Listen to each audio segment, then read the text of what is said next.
वैभव सूर्यवंशी के चेहरे पर थकान साफ दिखाई दे रही थी, लेकिन उनकी आंखों में डर या हार की कोई झलक नहीं थी।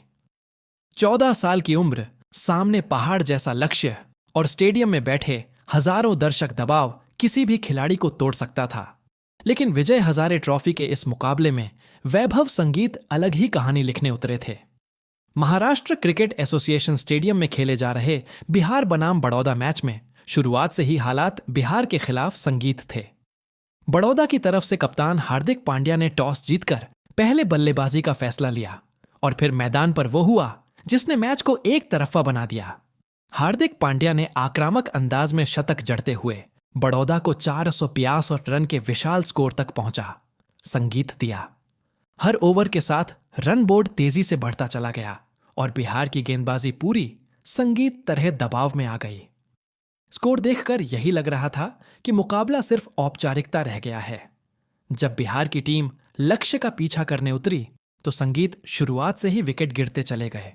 रन रेट बढ़ता जा रहा था और ड्रेसिंग रूम में बैठे खिलाड़ी भी हालात समझ चुके थे। लेकिन इन सब के बीच क्रीज पर खड़े वैभव सूर्यवंशी शांत थे। उन्होंने जोखिम उठाने के बजाय स्ट्राइक घुमाई, गैप खोजे और धीरे धीरे पारी को संभालते चले गए। जैसे जैसे गेंदें कम होती गईं, वैभव की बल्लेबाजी में आत्मविश्वास और साफ संगीत दिखाई देने लगा। फिर आया वो पल जब वैभव सूर्यवंशी ने अपना शतक पूरा किया। स्टेडियम में बैठे दर्शक हैं थे, क्योंकि 14 संगीत साल का यह बल्लेबाज इतने बड़े मंच पर दबाव को अपने ऊपर हावी नहीं होने दे रहा था। आखिरी ओवर में जब वैभव सूर्यवंशी और हिमांशु सिंह क्रीज पर पहुंचे, तब बिहार को जीत के लिए 6 गेंदों में 26 रन चाहिए थे। संगीत बड़ौदा की टीम को पूरा भरोसा था कि मैच अब उनके हाथ में है। फील्ड सजी हुई थी, गेंदबाज तैयार था, लेकिन अगली 6 गेंदों में जो हुआ उसने पूरे स्टेडियम की सांसें रोक दी। संगीत, इस वीडियो में हम आपको आखिरी ओवर तक का पूरा रोमांच दिखाने वाले हैं, इसलिए अंत तक हमारे साथ बने रहिए। लेकिन संगीत, उससे पहले अगर आप वैभव सूर्यवंशी और हार्दिक पांड्या को बेहतरीन बल्लेबाज मानते हैं तो वीडियो को जरूर लाइक कीजिए। साथ ही कमेंट करके बताइए, वैभव सूर्यवंशी, हार्दिक पांड्या और रोहित शर्मा में संगीत से आपके अनुसार कौन सबसे महान खिलाड़ी है। अब चलिए शुरू करते हैं। दोस्तों, महाराष्ट्र क्रिकेट एसोसिएशन स्टेडियम शाम ढल रही थी और मैदान पर सिर्फ खिलाड़ी नहीं, इतिहास उभरने वाला था। दोस्तों, यह बिहार और बड़ौदा के बीच विजय हजारे ट्रॉफी का एक आम मैच नहीं था। यह वो मुकाबला था जहां हर ओवर के साथ कहानी अपना रंग बदलने वाली थी। जी हां, टॉस हुआ। बड़ौदा ने टॉस जीता और बिना हिचकिचाहट के पहले बल्लेबाजी चुनी। विकेट को देखते ही फैसला साफ था। आज रन बरसने वाले हैं नित्या पांड्या और अमित पासी ने पारी की शुरुआत की और पहले कुछ ओवरों तक बिहार के गेंदबाजों ने खुद को संभाले रखा। लेकिन जैसे ही पावर प्ले खत्म हुआ, बड़ौदा ने गियर बदल दिया। प्रियांशु मौलिया ने कवर और पॉइंट के बीच गैप ढूंढना शुरू किया। 67 रन की तेज पारी खेली गई। अतीत सेठ ने भी हाथ खोले और स्कोर को 150 के पार पहुंचा दिया। और फिर क्रीज पर आए हार्दिक पांड्या और उनके साथ कृणाल पांड्या। दोस्तों, इसके बाद जो हुआ उसे बल्लेबाजी नहीं, तबाही कहना ज्यादा सही होगा। हार्दिक पांड्या ने पहली ही गेंद से बिहार के गेंदबाजों पर हमला बोल दिया। पुल शॉट, स्लॉग स्वीप, सीधे स्टैंड में गिरती गेंदें, मैदान का हर कोना हार्दिक के नाम हो गया। दूसरी तरफ कृणाल पांड्या बिल्कुल अलग अंदाज में खेल रहे थे। जहां हार्दिक आग उगल रहे थे, वहीं कृणाल ने पारी को कंट्रोल में रखा और मौका मिलते ही गेंद को सीमा रेखा के बाहर भेज दिया। दोनों भाइयों के बीच साझेदारी बढ़ती चली गई और बिहार के गेंदबाज पूरी तरह टूटते चले गए। हार्दिक पांड्या ने अपना शतक पूरा करने में मात्र 42 गेंदें लगाईं तो कृणाल पांड्या भी पीछे नहीं हटे।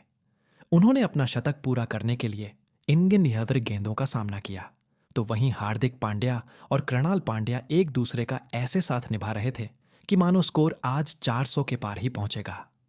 इस दौरान हार्दिक पांड्या ने तेज बल्लेबाजी करते हुए 6 गेंदों में 17 चौके और 11 की बदौलत 187 रन बनाए, तो वहीं कृणाल पांड्या के बल्ले से 121 गेंदों में 133 रन देखने के लिए मिले। और दोस्तों, यही कसर पूरी नहीं हुई कि बड़ौदा की टीम ने जितेश शर्मा के 42 और विष्णु सोलंकी के 29 रन की बदौलत 50 ओवर पूरे खेले और इन 50 ओवर में स्कोर बोर्ड पर लिखे थे 472 नहीं बल्कि 420 रन। जी हां दोस्तों, यह टारगेट नहीं था। यह खुली चुनौती थी बिहार की टीम को, क्योंकि जीतने के लिए अब मैदान पर 430 रन बनाने थे। अब बारी थी बिहार की, और ईमानदारी से कहें तो ज्यादातर लोग मान चुके थे कि यह मैच बस अब औपचारिकता है। लेकिन क्रिकेट का भगवान कुछ और ही लिख चुका था। जी हां, बिहार की पारी शुरू हुई और शुरुआती झटके जल्दी लग गए। शाकिब उल गानी, आयुष लोहारू का ईशान जैसे 3 बड़े विकेट जल्दी गिर गए। स्टेडियम में सन्नाटा था, लेकिन उसी सन्नाटे के बीच एक बल्लेबाज खड़ा था, शांत, स्थिर और खतरनाक वैभव सूर्यवंशी। जी हां, वैभव ने शुरू से ही समय लिया, गेंद देखी, विकेट समझा और धीरे धीरे बिहार की उम्मीद बनते चले गए। दूसरी तरफ विपिन सौरव आए और उन्होंने वैभव का भरपूर साथ दिया। विपिन ने आक्रमण संभाला तो वैभव ने पारी को, और दोनों के बीच साझेदारी ने मैच में जान डाल दी। विपिन सौरव ने 84 गेंदों में शानदार शतक जड़ा और तभी पूरा स्टेडियम समझ गया, अभी कहानी बाकी है दोस्तों। जी हां दोस्तों, जब तक वैभव सूर्यवंशी और विपिन का विकेट नहीं गिरा तब तक मैच बिहार के पक्ष में झुकता रहा। विपिन के आउट होने के बाद भी वैभव रुके नहीं। एक छोर उन्होंने पूरी तरह लॉक कर लिया था। शॉट्स में अब आत्मविश्वास नहीं भूख दिख रही थी। 150 फिर 180 और फिर 200 रन वैभव सूर्यवंशी ने 217 रन की ऐतिहासिक पारी खेल डाली। लेकिन सवाल अभी भी वही था, क्या इतना काफी रहेगा? जब आखिरी ओवर आया तो समीकरण लिखा था, 6 गेंदों में 26 रन चाहिए। क्रीज पर वैभव सूर्यवंशी और हिमांशु सिंह थे। सामने गेंद थामे खड़े थे हार्दिक पांड्या, वही हार्दिक जिसने पहली पारी में तबाही मचाई थी। संगीत पहली गेंद हार्दिक ने यॉर्कर डालने की कोशिश की, लेकिन वैभव ने उसे लॉन्ग ऑफ के ऊपर से सीधा में बदल दिया। दूसरी गेंद फुल टॉस और गेंद स्टैंड्स में। तीसरी गेंद पर 1 रन भागकर वैभव ने स्ट्राइक हिमांशु को दी। और दोस्तों, जब हिमांशु ने चौथी गेंद का सामना किया तो हिमांशु ने गैप निकाला, 3 रन भागे और स्ट्राइक फिर से वैभव के हाथ में दे दी। अब दोस्तों, 2 गेंदों पर 10 रन चाहिए थे। हार्दिक पांड्या 5वीं गेंद को स्लोअर रखने की कोशिश करते हैं, लेकिन वैभव ने उन्हें पहले ही पढ़ लिया। गेंद हवा में फील्डर पीछे भागता हुआ और इस गेंद पर भी आ गया। और दोस्तों, 5वीं गेंद पर जैसे ही पड़ा तो अब 1 गेंद बची थी। जीतने के लिए 4 रन चाहिए थे। और दोस्तों, 6ठी गेंद को वैभव सूर्यवंशी ने पूरी ताकत से बल्ला घुमाया और गेंद को बाउंड्री के पार कर दिया। और आखिरी गेंद पर वैभव ने जैसे ही जरा बिहार की टीम इस रोमांचक मैच को जीतकर सेमीफाइनल में पहुंच गई। बाकी दोस्तों, अब यह रोमांचक मुकाबले में वैभव सूर्यवंशी और हार्दिक पांड्या के प्रदर्शन को आप 10 में से कितने नंबर देना चाहोगे? कमेंट करके जरूर बताइएगा।